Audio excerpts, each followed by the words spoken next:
বাংলাদেশের সকল প্রকার অপশাসন, ঘুষ, দুর্নীতি, দলীয়করণ, স্বজনপ্রীতি, পরিবারতন্ত্র, প্রশাসনে দলীয়করণ, এই যত কিছু ঘটে সব কিছুর মূল প্রধান কারণ কিন্তু সমস্যা একটা।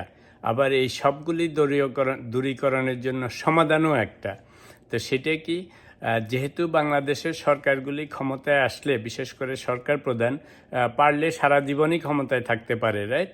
তো ফলে হয় কি, যখনই ক্ষমতায় আসে প্রথম কাজই হচ্ছে সরকার প্রধান এবং দলের কাজ হচ্ছে যে এমন নীল নকশা করা যে কি করলে পরে ক্ষমতায় সারা জীবন থাকা যায়। এটা হচ্ছে একটা।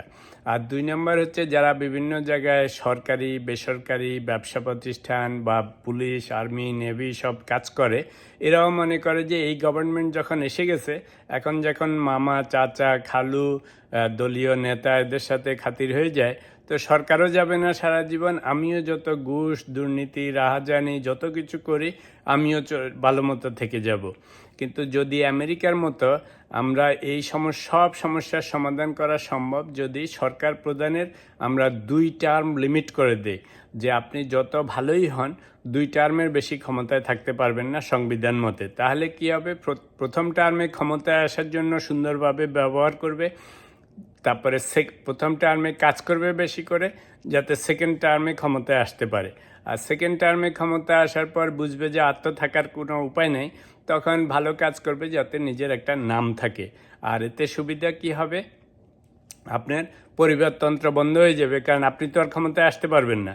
তো আবার দলীয়করণ বন্ধ হয়ে যাবে, কারণ 2 টার্মের বেশি যখন আপনি থাকতে পারবেন না দলীয় প্রধান, তখন ফেয়ার ইলেকশন হবে। ফেয়ার ইলেকশন হলে আরেক পার্টি ক্ষমতায় আসবে।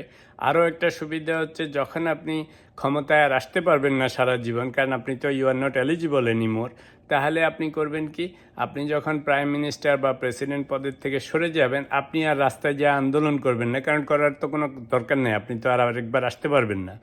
তো সেই জন্য আমাদের দেশের সব সমস্যার মূলে হচ্ছে যে সরকার প্রধান সবসময় মনে করে আমি যদি ম্যানেজ করতে পারি অনির্দিষ্টকাল ধরে ক্ষমতায় থাকতে পারবো, এবং এই কারণে সব জায়গায় প্রবলেম সৃষ্টি হয়।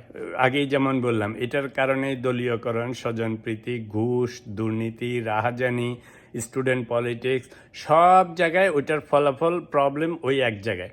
আর যদি এটা লিমিট করে দেয়, যখন সরকার প্রধান আর 2 টার্মের বেশি থাকতে পারবে না, তখন অটোমেটিক্যালি দেখবেন সব সাবধান হয়ে যাবে, কারণ জানে যে সরকার প্রধান সরে গেলে নতুন সরকার আসবে, নতুন সরকার আসা মানে পুরো প্রশাসন চেঞ্জ হয়ে যাবে, পুলিশ, আর্মি, নেভি, এমপি, মন্ত্রী সব চেঞ্জ হয়ে যাবে।